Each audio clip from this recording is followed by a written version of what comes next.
जन्म से ठीक पहले एक बालक भगवान से कहता है, प्रभु आप मुझे नया जन्म मत दीजिए, मुझे पता है पृथ्वी पर बहुत बुरे लोग रहते हैं, मैं वहां नहीं जाना चाहता। और ऐसा कहकर वह उदास होकर बैठ जाता है।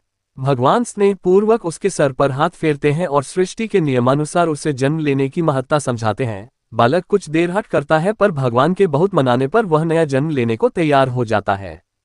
ठीक है प्रभु, अगर आपकी यही इच्छा है कि मैं मृतलोक में जाऊं तो वही सही, पर जाने से पहले आपको मुझे एक वचन देना होगा। बालक भगवान से 11 कहता है। भगवान, बोलो पुत्र तुम क्या चाहते हो। बालक, आप वचन दीजिए कि जब तक मैं पृथ्वी पर हूं तब तक हर एक क्षण आप भी मेरे साथ होंगे। भगवान, अवश्य ऐसा ही होगा। बालक, पर पृथ्वी पर तो आप अदृश्य हो जाते हैं, भला मैं कैसे जानूंगा कि आप मेरे साथ हैं कि नहीं।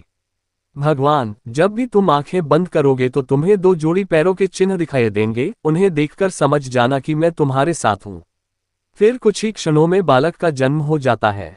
जन्म के बाद वह संसारिक बातों में पढ़कर भगवान से हुए वार्तालाप को भूल जाता है। पर मरते समय उसे इस बात की याद आती है तो वह भगवान के वचन की पुष्टि करना चाहता है। वह आंखें बंद कर अपना जीवन याद करने लगता है।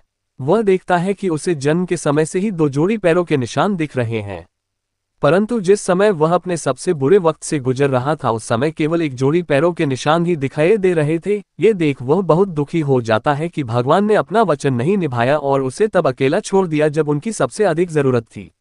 मरने के बाद वह भगवान के समक्ष पहुंचा और रूठते हुए बोला, प्रभु आपने तो कहा था कि आप हर समय मेरे साथ रहेंगे, पर मुसीबत के समय मुझे 2 की जगह ही 1 जोड़ी ही पैर दिखाई दिए, बताइए आपने उस समय मेरा साथ क्यों छोड़ दिया। भगवान मुस्कुराए और बोले, पुत्र जब तुम घोर विपत्ति से गुजर रहे थे तब मेरा हृदय द्रवित हो उठा और मैंने तुम्हें अपनी गोद में उठा लिया, इसलिए उस समय तुम्हें सिर्फ मेरे पैरों के चिन्ह दिखाई पड़ रहे थे। दोस्तों, बहुत बार हमारे जीवन में बुरा वक्त आता है, कई बार लगता है कि हमारे साथ बहुत बुरा होने वाला है, पर जब बाद में हम पीछे मुड़कर देखते हैं तो पाते हैं कि हमने जितना सोचा था उतना बुरा नहीं हुआ, क्योंकि शायद यही वो समय होता है जब ईश्वर हम पर सबसे ज्यादा कृपा करता है। अनजाने में हम सोचते हैं कि वो हमारा साथ नहीं दे रहा, पर हकीकत में वो हमें अपनी गोद में उठाए होता है।